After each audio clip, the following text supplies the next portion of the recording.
Момышулдарына шай құйып беріп, өзімнің үйреншікті орныма отырдым. Ата шай ішіп жатқан маған сүзіле қарады. Сол замат дегбірім кетіп, көйлегімді төмен тартқылай бердім. Осы кісі бір қарағанда сұсы басып кетеді. Ей қарағым, байқұс көйлекте ала алмай жүрген өшің бардай, сонша неғып жұлмалап кеттің.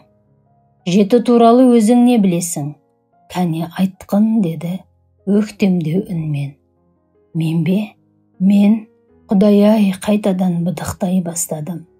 Әшейінде ау жаппас, той дегенде өлең таппас дегендей, атаның даусы бұйрықты шықса болды, тұтығып қалатыным жаман-ақ. Я сен, сөз білмейтін адамдай, неменеге өтірік аңқаусып отырсың, деді ата.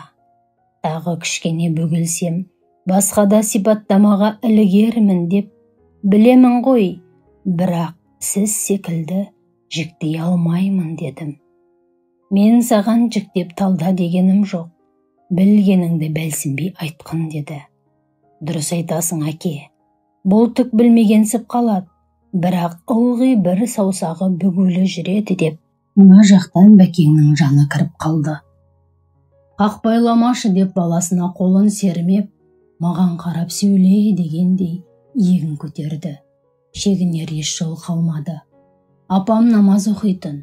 Сол кісі кішкентай кезімізден пайғамбар сөздерін жиі айтатын еді.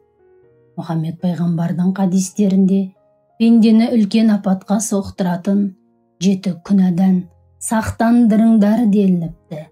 Олар Алланың бар екеніне күдік күмәнмен қарау, сиқыршылықпен айналысу, адамды нахақ өлтіру, жетімнің ақысын жеу, өсімқорлықпен шұғылдану, отан қорғау жолында соғыстан қашу, жұбайы бар таза әйелді өсектеу. Бұған ешқандай талдаудың керегі жоқ. Пайғамбар өсиетін тек орындау керек. Ары қарай деп ата менен тағы сөз талап етті. Жетім дегенді де сол құдағиыңыз айтып отыратын. Басқарусыз ел жетім, ел қонбаған жер жетім. Іздеушісіз ер жетім, қатары кеткен қарт жетім. Тыңдаушысыз сөз жетім, құсы кеткен көл жетім. Ата-анасыз бала жетім. Апам Саққұлақ биден қалған нақыл деп, жетекші дегенді де айтатын. Адамның басшысы ақыл, жетекшісі талап, жолаушысы ой, жолдасы кәсіп, қорғаны сабыр, қорғаушысы мінез, сыншысы халық дейді екен. Содан кейін бұрынғы заманда тілімізге жиі айтылған, кейін ұмытылған 7 машық деген сөз бар. Олар шабыспақ, тартыспақ, атыспақ, шанышпақ, салыспақ, тастамақ, алыспақ. Машық деген немене, деді бәкең осы арада. Машық деген бір нәрсеге адамның жаттығуы, үйренуі, әдетіне айналдыруы. Мысалы, сен ағаштан әртүрлі нәрселерді жасағанды жақсы көресің ғой. Сол да машық деген едім. Ата күліп жіберді. Неге күлгенін түсінбедік те. Бәкең екеуміз бір-бірімізге қарадық. Жарайды, деп ата әңгіме тізгінін қайтадан өз алды. 7 машық. Баяғы заманда қазақтың кез келген ер жігіті меңгерген екен. Көшпенділер балаларын кішкентайынан, оның тұлғасы берік, дене бітімі шымыр, қимыл қозғалысы ширақ болып өсу үшін дене шынықтырудың алуан түрлі әдістерін қалыптастырған. Ойын түріндегі төс қағыстыру, иық қағыстыру, маңдай сүзістіру, мықын итерісу, қол күш сынасу, тізе тақастыру, жаяу жарыс, жаяу көкпар секілді әрі жарыс ойын, әрі жаттығумен балдарды тәрбиелеген. Бұл сатыдан өткен жасөспірімдерге ары қарай 7 машықты үйреткен. Оның бәрі майданда қолданылатын ұрыс тәсілдері. Егер қазақ бұл әдіс тәсілдерді білмеген болса, басынан өткен небір жауапкершіліктерде жеңіске жетпеген болар еді. Мен 1943 жылы Қазақстан Халық комиссарлар кеңесінің төрағасы Нұрсат Оңдасыновқа арнап хат жаздым. Сонда асықшылық, жасырынбақ, жарыс, күрес, ақсүйек ойнау жастарды ептілікке, мергендікке, ширақтық пен табандылыққа үйрететінін айттым.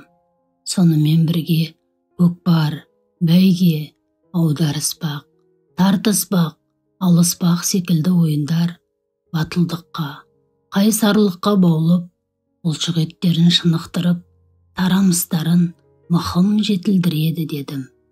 Бұлардың барлығын ата-бабадан қалған дәстүрлі ұлттық спорт түрлері ретінде қолдану қажеттігін талдап, тарамдап тұрып айтқанмын. Сол сөзімнен әлі қайтпай келемін. Тек көретін көз, еститін құлақ табылмай жатыр деп ата үнсіз отырып қалды. Отан соғысы кезінде деп ата әңгімесін қайта жалғастырды. Ауылдан келген жігіттердің ішінде мергендер көп болды. Өйткені ауылдағы қазақ баласы асық ойнап өседі. Асық ойыны баланы дәлдікке, қырағылыққа, екі араны көзбен мөлшерлеуге, оңтайлыққа, жеңілде жылдам қозғалуға үйретеді. Көздің өткірлігін, көру қабілетін арттырады. Әлгі асық ойнаған азар, доп ойнаған тозар, бәрінен де қой бағып, құйрық жеген озар дегенді, бас пайдасын ойлаған, бір тоғышар қудың шығарған пәлсапаты деп ойлаймын. Мағынасына үңілмей, тақпақтаған сөздің бәрін мақал ретінде қабылдау да зиян. Бұл жөнінде Абайдың қара сөзінде де тамаша айтылған. Я, өкінішке қарай, ұлттық спорт түрлерін күн өткен ескі дүниедей кейін ысырап тастағанына жаның күйеді. Қазіргі заманда спорттың түрлері көп, бәрі керек, бәрі қызық, бірақ ұлттық рух, ұлттық мінез, ұлттық намысты қалыптастыруда халықтың дәстүрлі ойындарының тигізер әсері өзгеше. Бұны түсіну керек деп ата томсырап отырып қалды. Бәкең әкесінің кілт өзгерген көңілін байқады ма, сұрақ қойды. Жұт жеті ағайынды деген тіркесті аударма жасағанда кездестіріп қаламын. Оны орыстардың өздерінде бар қалыптасқан ұғымы сембет дегенмен айдай беремін. Бірақ қазақ тіліндегі жеті ағайынды жұтты шынымды айтсам дұрыстап білмейді екенмін деді.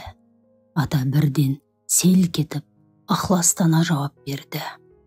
Қазақ жамандық бірін-бірі шақырады деп жақсы сөзді, бата тілекті көп айтатын халық.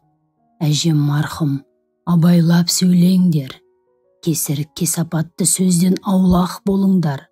Сөздің жаны бар, жаңғырығы өзіңе тиеді, өзіңнен өтсе ұрпағыңа қайтады.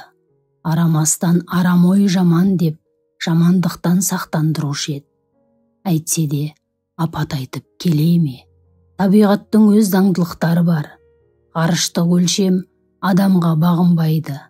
Күтпеген жерден күйретіп кете береді. Ал зауал адамның ниет пиғылының бұзылуынан туындайды.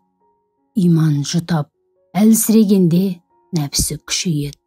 Билік, байлық, тойымсыздық деген сияқты кесапаттар соғысқа әкеліп тірейді. Қазақ халқының басынан не бір көр замандар өткеніне тарих куә. Ғасырлар бойы көрген білгенін, өмір тұжырымдарын ой елегінен өткізіп, ақыл таразысына салып, жұт жеті ағайынды деп қорытынды түйіп жасаған.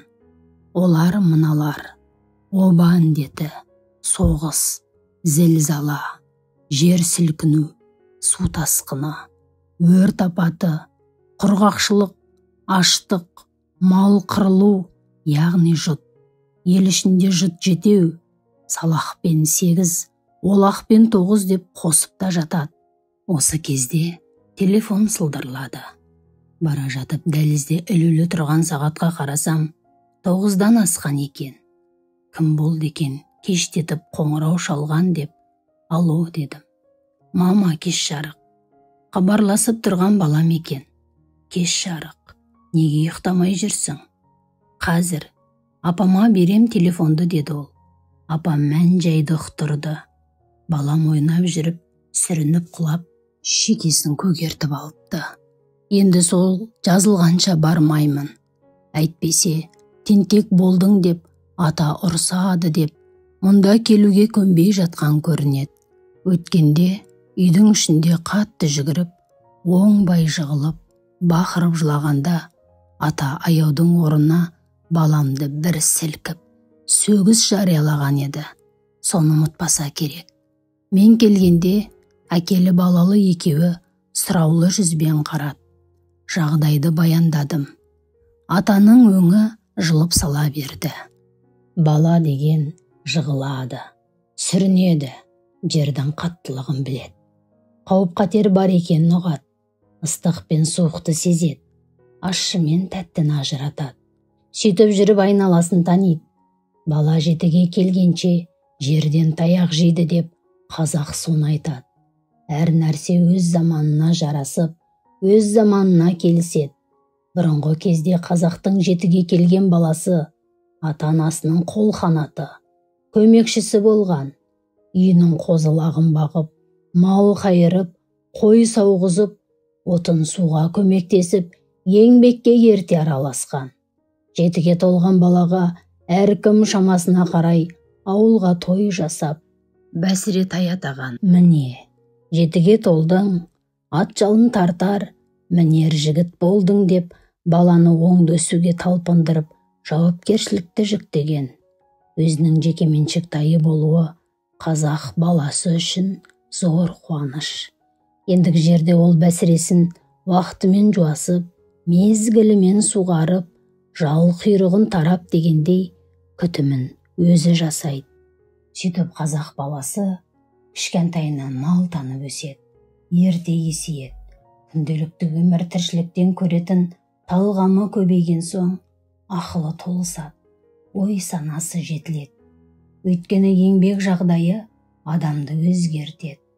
Әсіресе ауыр болсын, жеңіл болсын, еңбектенсе, ерінбесе, екі қол бітірмейтін жұмыс жоқ. Бұрынғы замандағы қазақ балаларының бір ерекшелігі жансыз ойыншықпен ойнамағандығында. Ойыншық болмаған, олардың ойындары жоғарыда мен айтып өткендей тікелей адамның өсіп жетілуімен, қалыптасуымен байланысты болған. Ертеде бір үйде қанша бала болса, соның бәріне жұмыс табылатын. Кейін бағыты жоғалып, бұрынғы тірліктің астан кестеңі шығып, халық меншіктен айырылды. Бір қазанға қарап, ортақ жүйе қалыптасты. Сол кезде жас балаларды жұмсайтын жер қалмады. Ақсаусақ, масыл, қолынан кәсіп келмейтін, тек кеңседе отырғысы келетіндер өсіп жетілді. Көбейді. Бұл бала кезде қол еңбекпен айналыспағандықтан, соған үйренбегендіктен болған құбылыс.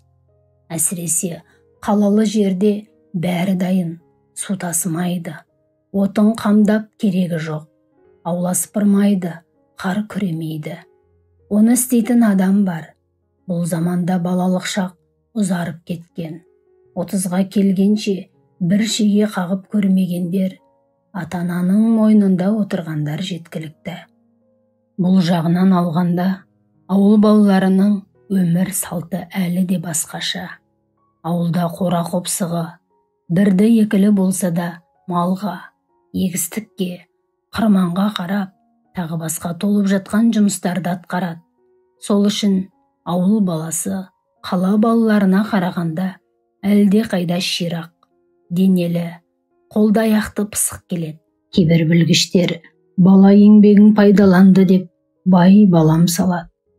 Кекпен шауып, күрек ұстауды қорлықтай көретіндер қайдан шыққанын ойламайды. Бала еңбегіне тосқауыл қоймау керек. Әрине, шамасына, жасына қарай болсын. Бұл сол баланың өзі үшін, ертеңгі күн үшін керек. Бізде бір жақты кету басым. Тек оқу керек дейміз. Дұрыс, оқысын, білім алсын. Бірақ қарапайым тіршіліктің оқуынан сырт қалып, маңдайы терлемеген бала ертең нанның қадірін білмейтін болады. Бұл созсаң созыла беретін тақырып. Осымен тоқтайық деп ата әңгімесін аяқтады.